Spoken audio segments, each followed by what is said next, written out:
샬롬, 말씀 읽어주는 김기훈 목사입니다. 오늘도 기대하는 마음과 사모하는 마음을 가지고 하나님의 말씀 함께 읽겠습니다.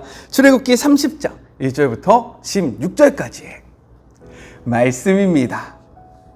분향할 제단을 만들어라. 그것을 아카시아 나무로 만들되 가로와 세로가 45cm인 정사각형 모양이 되게 하고 높이는 90cm로 하며 제단과 네 뿔이 하나로 이어지게 하여라. 분향단과 윗면과 네 옆면과 뿔에 금을 입히고 그 둘레에 금태를 두르고 금태 밑에 금고리 2개를 만들어 달아라. 2개의 고리를 분향단 양쪽 옆에 달아서 채를 꿰어 들 수 있게 하여라. 채는 아카시아 나무로 만들어 금을 입혀라. 그 분향단을 증거계를 가리는 휘장 앞, 곧 증거판 위에 있는 속죄판 앞에 놓아두어라. 그 속죄판에서 내가 너를 만나겠다. 아론은 그 분향단 위에다 향기로운 향을 피워야 하는데 매일 아침 등잔을 손질할 때마다 피우고 저녁에 등불을 밝힐 준비를 할 때에도 향을 피워야 한다. 그리하여 대대로 하나님 앞에서 향이 피어오르게 해야 한다. 이 분향단 위에 부정한 향이나 번제물이나 곡식 제물을 올려놓고 태워서는 안 되며 그 위에 부어드리는 제물을 부어서도 안 된다. 아론은 1년에 한 차례 분향단의 뿔을 깨끗하게 하되 매년 속죄 제물의 피로 이 단을 속죄해야 한다. 너는 대대로 이렇게 해야 한다. 이것은 하나님에게 지극히 거룩한 것이다. 하나님께서 모세에게 말씀하셨다. 내가 이스라엘 자손의 수를 세어 조사할 때 인구 조사를 받는 모든 사람은 자기 목숨값으로 속죄세를 하나님께 바쳐야 한다. 그래야 인구 조사를 할 때 나쁜 일이 일어나지 않을 것이다. 누구든지 인구 조사를 받는 사람은 성소 표준 세계의 무게가 6g 정도 되는 반세겔을 내야 한다. 이 반세겔은 하나님께 바치는 예물이다. 20살 이상으로 인구조사를 받는 모든 사람은 하나님에게 예물을 바쳐야 한다. 너희 목숨에 대한 속죄세를 하나님에게 바칠 때 부유한 사람이라고 해서 반세겔보다 더 많이 내서도 안 되고 가난한 사람이라고 해서 더 적게 내서도 안 된다. 너는 이스라엘 자손에게서 속죄세를 받아 장막을 유지하는 비용으로 충당하여라. 그것은 이스라엘 자손이 하나님에게 경의를 표하여 기념물로 드리는 기금, 너희 목숨을 속죄하는 기금이 될 것이다. 이것은 하나님의 말씀입니다. 오늘 말씀은요, 내용상 두 부분으로 나눠서 생각해 볼 수 있습니다. 먼저 첫 번째, 1절부터 10절, 분향단의 제작 양식과 규례에 대해서 이야기를 하고 있어요. 분향단은요, 지성소를 가리는 휘장 바로 앞쪽에 놓였습니다.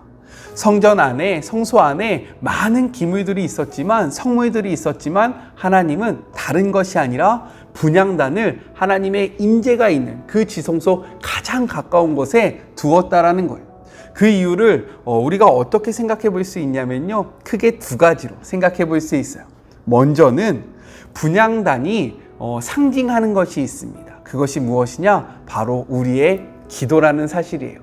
이를 통해서 우리가 생각해 볼 수 있는 건데, 하나님께서 항상 우리들 곁에 계시고 우리들의 기도를 기울이신다라는 사실을 보여주기 위해서 기도를 상징하는 분향단을 하나님의 그러한 지성소 바로 앞에 두셨다라는 겁니다. 우리 말씀을 같이 한번 찾아볼까요? 시편 66편 19절의 말씀입니다. 그러나 하나님은 실로 들으셨으며 내 기도 소리에 귀를 기울이셨다라고 이야기합니다. 이뿐만이 아니에요. 성경은요, 계속해서 말합니다. 하나님은 우리의 기도를 들어주신다. 하나님은 우리의 음성에 귀를 기울여 주신다. 이 사실을 기억하시면서 하나님이 우리의 기도를 들으시고 응답하신다라는 그러한 확신을 갖는 복된 하루가 되었으면 좋겠습니다. 다음으로는요, 분향단의 연기가 언제나 지성소의 휘장을 가리게 함으로써 존귀하시고 거룩하신 하나님에 대한 경외심을 갖게 하기 위해서 이런 그 위치를 허락하셨다라고 우리가 생각해 볼 수 있는 거예요. 우리 말씀을 같이 한번 읽어보겠습니다. 시편 34편 9절의 말씀이에요. 너희 성도들아 여호와를 경외하라. 그를 경외하는 자에게는 부족함이 없도다 라고 이야기하고 있어요. 경외한다는 것은 무엇입니까? 두렵고 떨림으로 섬긴다는 것을 나타냅니다. 하나님의 말씀을 가볍게 여기는 것이 아니라 하나님의 말씀을 무겁게 마음에 새기는 것을 나타내는 거예요. 요즘에 특별히 우리들의 모습 속에서 우리가 쉽게 찾을 수 없는 모습이 바로 하나님을 경외하는 모습이 아닐까라는 생각을 해봅니다. 주는 나의 친구, 주는 나의 모든 것들을 아시는 분, 이렇게 이야기하면서요, 하나님을 너무 친근감 있게 생각하면서 하나님을 향한 경외감이 점점점 사라지는 것이 아닌가라는 두려움이 제 마음속에 있습니다. 이 말씀 앞에 하나님은요, 우리가 경외해야 하는 존재이다 라는 사실을 다시 한번 확인하시는 그런 복된 하루가 되었으면 좋겠습니다. 둘째, 11절부터 16절. 생명의 속전 규례에 대해서 이야기하고 있어요. 생명의 속전은요, 대신 지불하는 몸값이라는 의미를 갖고 있습니다. 다시 한번요, 대신 지불하는 몸값을 의미합니다. 우리 말씀을 같이 한번 읽어볼게요. 오늘의 본문 12절의 말씀입니다. 내가 이스라엘 자손의 수요를 조사할 때에 조사받은 각 사람은 그들을 계수할 때에 자기의 생명의 속전을 여호와께 드릴지니 이는 그것을 계수할 때에 그들 중에 질병이 없게 하려 함이라 라고 이야기해요. 13절과 14절을 보면요, 하나님께서 20세 이상의 성인 남자 한 명당 반세개씩 생명의 속전을 하나님 앞에 바치라 라고 이야기합니다.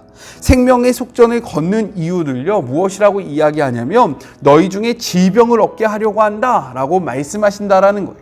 이는요, 출애굽 직전에 장자 재앙을 통해서 하나님이 이스라엘 백성을 구원하신 그 사건을 기반으로 하고 있습니다. 그리고 이러한 하나님의 은혜를 잊고도 생명의 속전으로 감사하지 않는 자들에게 하나님의 엄중한 심판이 임하게 된다라는 것을 분명하게 보여주고 있는 거예요. 이를 통해서 우리가 무엇을 생각해 볼 수 있을까요? 우리는요, 죄로 인해 영원히 죽을 수밖에 없었던 그러한 존재였다라는 거예요.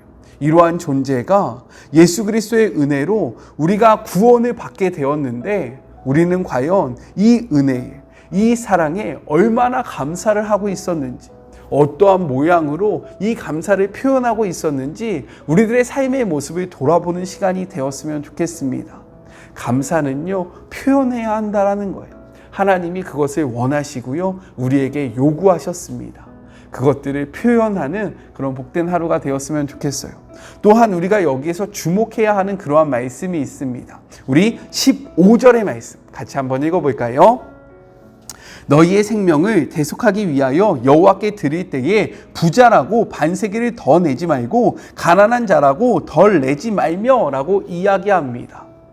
하나님은 빈부 차이에 관계없이 생명의 속정을 정해진 반세기보다 적게 내는 것은 말할 필요 없고 더 많이 내는 것조차 엄격하게 금지하셨다라는 거예요.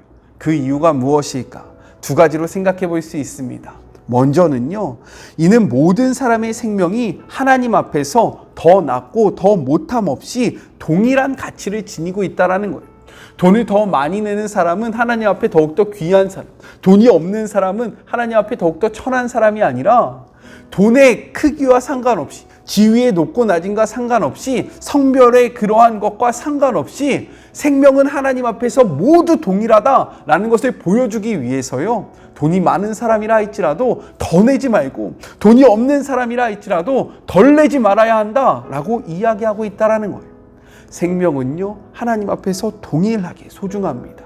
이 사실을 우리가 기억해야 한다는 거예요. 다음으로는요, 아무리 생활이 어렵더라도 하나님 앞에서 우리의 기본 의무는 결코 소홀히 취급해서는 안 된다라는 것을 보여주기 위해서입니다. 이 반세겔이라는 것은요, 정말로 과분한 그러한 세금의 금액이 아닙니다. 그렇기 때문에 하나님은 말씀하시는 거예요. 너희들이 가난할지라도 나에 대해서 해야 하는 의무는 해야 한다. 너희가 돈이 없다라고 이야기할지라도 나에 대해서 너희들이 해야 하는 책임과 의무는 반드시 지켜야 한다라고 이야기하고 있다라는 거죠. 어떻게 하나님 앞에 우리가 해야 하는 책임과 의무를 바르게 지키고 계십니까? 그렇지 못하고 있다면 이 말씀을 통해서 우리의 모습을 돌아보는 시간이 되었으면 좋겠습니다. 우리 같이 기도할까요? 하나님 감사합니다. 다시금 삶의 자리가 시작되었습니다. 주님, 하나님께서 허락하신 삶의 자리에서 하나님의 뜻대로 바르게 살아가는 우리가 되기를 소망합니다. 그 기준이 우리가 되는 것이 아니라 주님의 말씀이 되었으면 좋겠습니다. 하나님, 분향단을 하나님 곁에 가장 가까이 두셨던 것, 우리의 기도에 귀 기울여 주시고 언제나 우리의 기도에 응답하신다는 것을 보여주기 위해서라고 이야기합니다. 하나님, 이 말씀을 믿으며 하나님 앞에 부르짖어 기도하는 하루가 되게 하여 주시고, 또한 이를 통하여 하나님을 경외해야 한다는 것을 우리에게 가르쳐 주셨사오니 하나님, 우리의 마음속에 주님을 향한 경외심이 회복되게 하여 주시옵소서. 주님, 또한 우리가 하나님 앞에 드려야 하는 의무와 책임이 있음을 고백합니다. 이것을 회피하지 않게 하여 주시고 모든 상황 속에서 하나님을 향한 의무와 책임을 다하는 주의 모든 자녀들이 되게 하여 주시옵소서. 함께 하실 주님을 기대하며 거룩하신 예수님의 이름으로 기도드립니다. 아멘. 하나님은 우리의 기도를 들어주고 계십니다. 믿으시죠? 그리고 또 하나님은요, 경외받기에 합당하신 분이라는 거예요. 이 사실을 기억하시고 하나님을 경외하는 하루가 되었으면 좋겠습니다. 저는요, 또 내일 만나도록 할게요.